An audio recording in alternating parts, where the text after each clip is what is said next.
सर्वशक्तिमान परमेश्वर की कलीसिया के कलीसियाई जीवन और धार्मिक स्थलों पर सभाओं के बीच अंतर। कुछ लोग कहते हैं, मैं हर दिन बाइबल पढ़ता हूं और प्रार्थना करता हूं और मेरी अपनी कलीसिया है। इससे कोई फर्क नहीं पड़ता कि मैं सर्वशक्तिमान परमेश्वर की कलीसिया की ऑनलाइन संगतियों में शामिल होता हूं या नहीं। मैं फिर भी बचाया जा सकता हूं और स्वर्ग के राज्य में प्रवेश कर सकता हूं। भाइयों और बहनों, क्या तुम सहमत हो? इस प्रश्न का उत्तर देने के लिए हमें पहले अनुग्रह के युग और राज्य के युग के कलीसियाई जीवन के बीच के अंतर को समझना होगा। पहला अंतर, युग अलग है। स्थानीय कलीसियाएं अनुग्रह के युग की कलीसियाएं हैं। वहां के लोग अभी भी प्रभु की वापसी की लालसा और प्रतीक्षा कर रहे हैं। वे अनुग्रह के युग में ही बने हुए हैं। सर्वशक्तिमान परमेश्वर की कलीसिया राज्य के युग की कलीसिया है। यह अंत के दिनों में प्रभु की वापसी और उसके नए कार्य के कारण अस्तित्व में आई है। सर्वशक्तिमान परमेश्वर की कलीसिया में परमेश्वर के चुने हुए लोगों ने पहले ही प्रभु का स्वागत कर लिया है और वे मेमने के विवाह भोज में शामिल हो रहे हैं।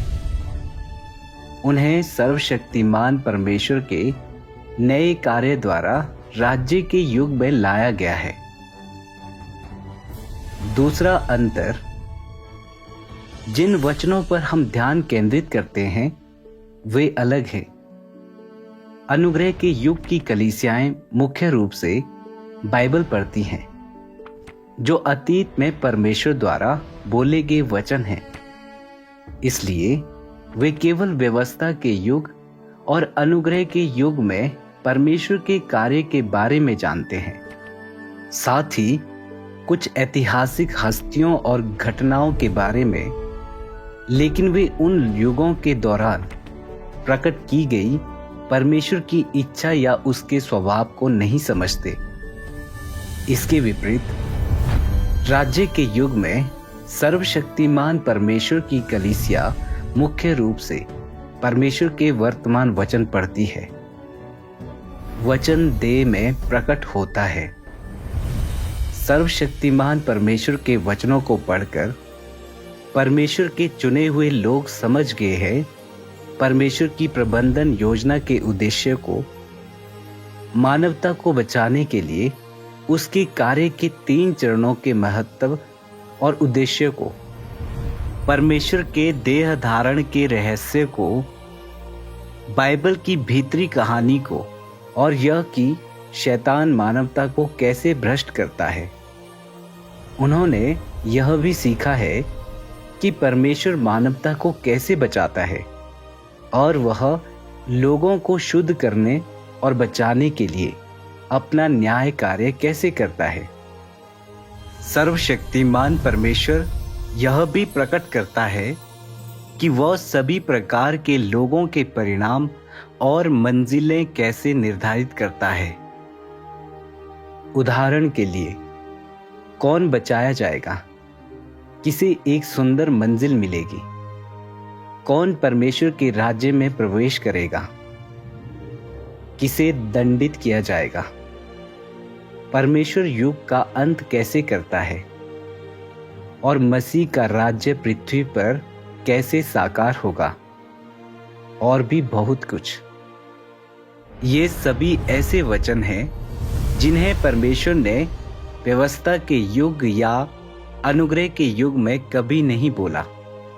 परमेश्वर ने उन सभी को अंत के दिनों में प्रकट किया है, जैसा कि सर्वशक्तिमान परमेश्वर कहता है, तुम लोग यशाया और यूहन्ना की अपेक्षा स्वर्ग के मेरे रहस्यों को कहीं ज्यादा समझते हो। पिछली पीढ़ियों के सभी संतों की अपेक्षा तुम लोग मेरी मनोरमता और पूजनीयता को कहीं ज्यादा जानते हो।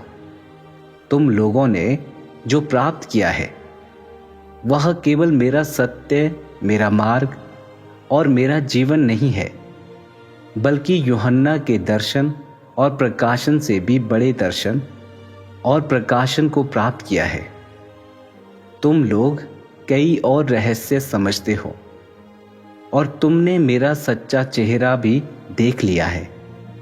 तुम लोगों ने मेरे न्याय को अधिक स्वीकार किया है और मेरे धर्मी स्वभाव को अधिक जाना है।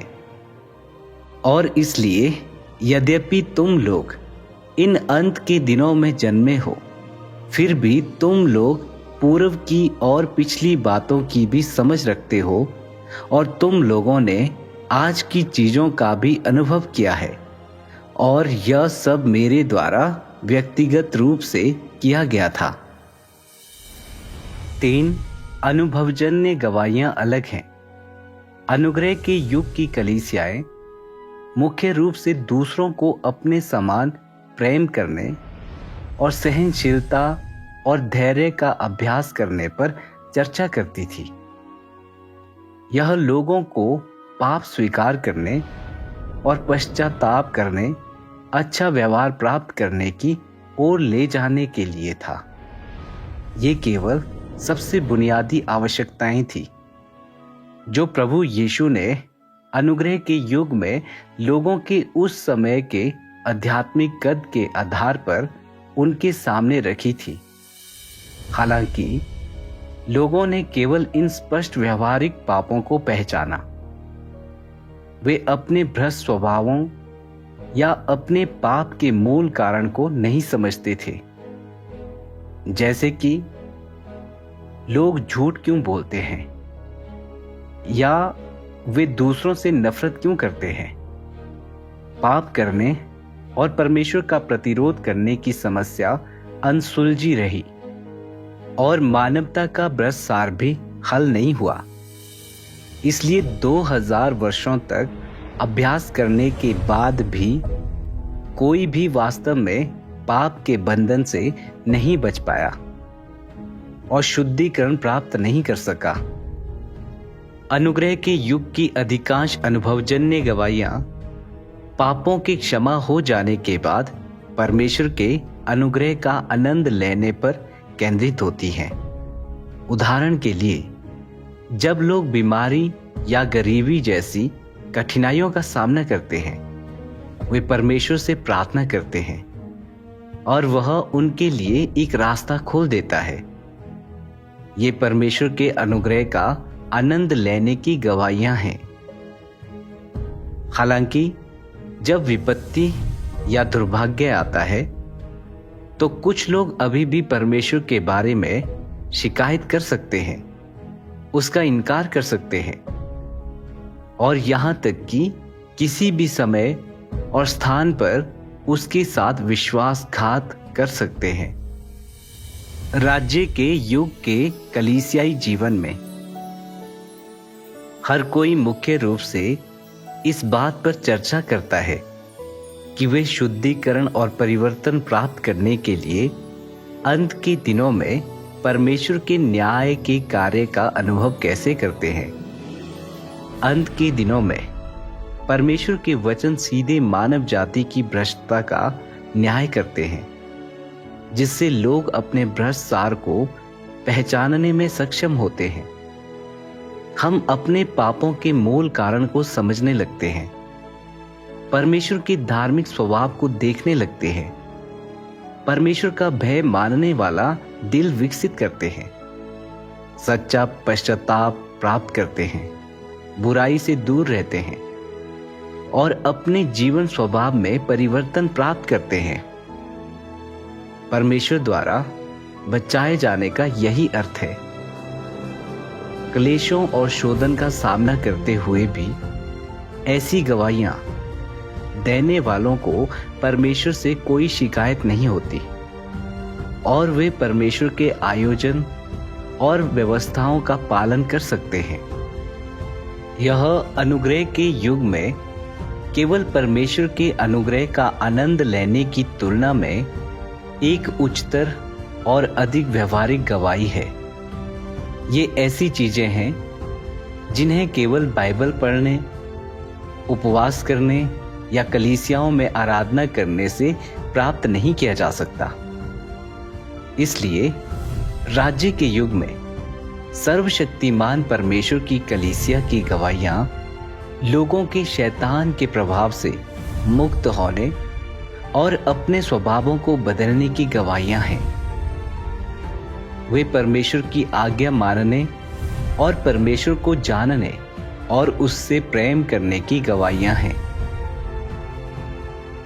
यह राज्य के युग में प्राप्त की गई सर्वोच्च दशा है।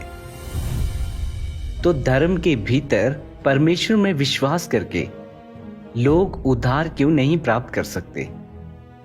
इसका मुख्य कारण यह है, धार्मिक दुनिया ने परमेश्वर के नए कार्य के साथ कदम नहीं मिलाया है।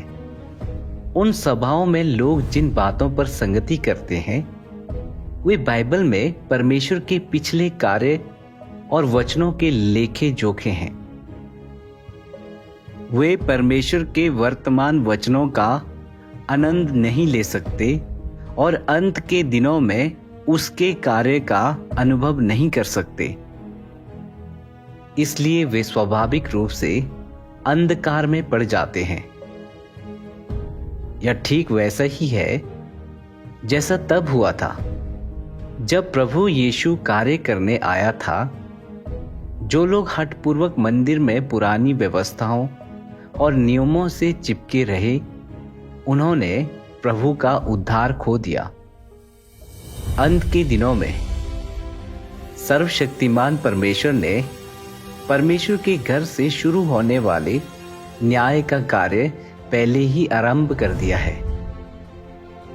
लोगों का न्याय करने और उन्हें शुद्ध करने के लिए सत्य व्यक्त करते हुए इस समय यदि लोग सच्चे मार्ग को नहीं खोजते और उसकी जांच पड़ताल नहीं करते, पवित्र आत्मा के कार्य के साथ कदम मिलाने में असफल रहते हैं, तो वे अंत के दिनों में परमेश्वर का उद्धार कैसे प्राप्त कर सकते हैं और परमेश्वर की प्रतिज्ञाओं के वारिस कैसे बन सकते हैं? सर्वशक्तिमान परमेश्वर का अंत के दिनों का कार्य एक अधिक नया और उच्चतर चरण का कार्य है। सर्वशक्तिमान परमेश्वर की कलीसिया का उदय एक नए युग की शुरुआत और पुराने युग के अंत का प्रतिनिधित्व करता है। इसका मतलब है कि अनुग्रह के युग में प्रभु यीशु का कार्य पहले ही समाप्त हो चुका है। पवित्र आत्मा का कार्य स्थानांतरित हो गया है और परमेश्वर ने पूरे ब्रह्मांड से आत्मा के सभी कार्य को वापस ले लिया है और इसे उन लोगों के इस समूह पर केंद्रित कर दिया है जो सर्वशक्तिमान परमेश्वर के अंत के दिनों के कार्यों को स्वीकार करते हैं। दूसरे शब्दों में, केवल सर्वशक्तिमान परमेश्वर की कलीसिया में संगतियों में शामिल होकर ही हम परमेश्वर के वर्तमान वचनों को सुन सकते हैं और लौटे हुए प्रभु यीशु का स्वागत कर सकते हैं।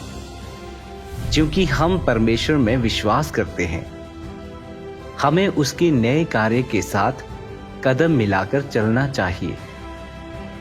जहां कहीं भी मेमना जाता है, हमें उसके पीछे चलना चाहिए। अब परमेश्वर तुम्हें राज्य के युग में लाना चाहता है। तुम्हें शैतान की भ्रष्टता और प्रभाव से छुड़ाने के लिए और तुम्हें एक विजेता बनाने के लिए यह जीवन में एक बार मिलने वाला अवसर है।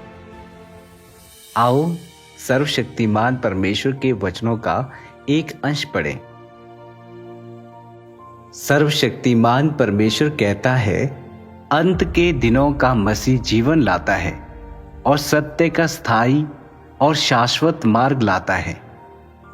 यह सत्य वह मार्ग है जिसके द्वारा मनुष्य जीवन प्राप्त करता है और यही एकमात्र मार्ग है जिसके द्वारा मनुष्य परमेश्वर को जानेगा और परमेश्वर द्वारा स्वीकृत किया जाएगा। यदि तुम अंत के दिनों के मसीह द्वारा प्रदान किया गया जीवन का मार्ग नहीं खोजते, तो तुम यीशु की स्वीकृति कभी प्राप्त नहीं करोगे और स्वर्ग के राज्य के द्वार में प्रवेश करने के योग्य कभी नहीं हो पाओगे, क्योंकि तुम इतिहास की कठपुतली और कैदी दोनों ही हो। जो लोग विनियमों से, शब्दों से और इतिहास की बेड़ियों से नियंत्रित होते हैं, वे ना तो कभी जीवन प्राप्त कर पाएंगे और ना ही जीवन का अनंत मार्ग प्राप्त कर पाएंगे।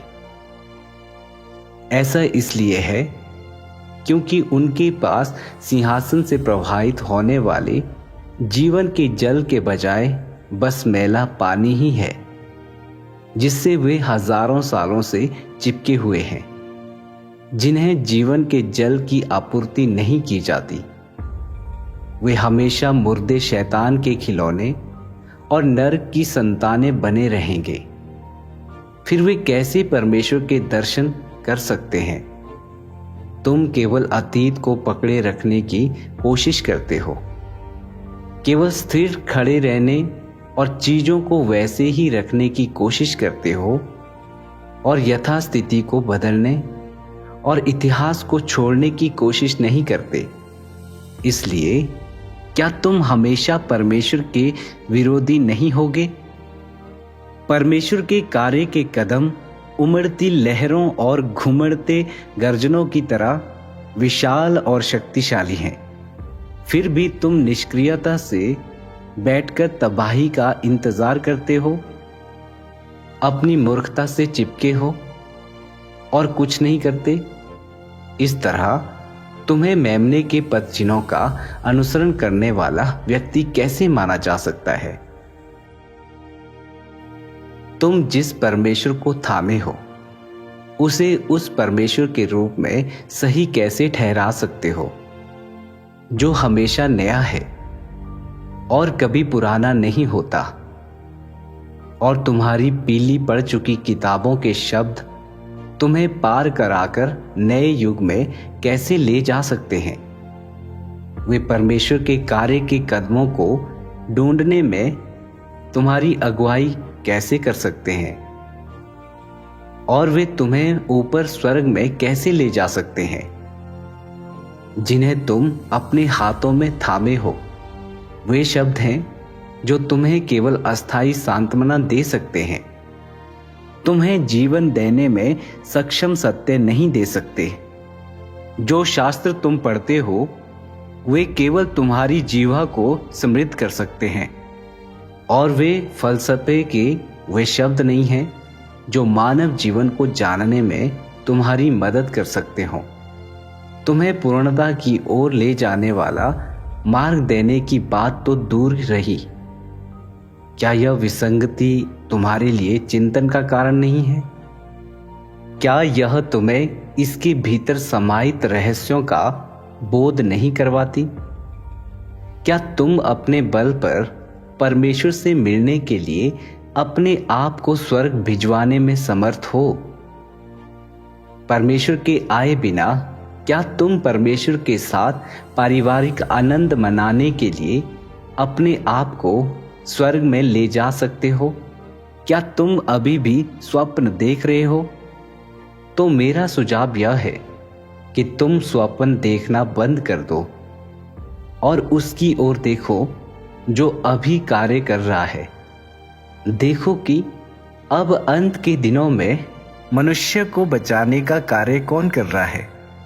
यदि तुम ऐसा नहीं करते तो तुम कभी भी सत्य प्राप्त नहीं करोगे और ना ही कभी जीवन प्राप्त करोगे।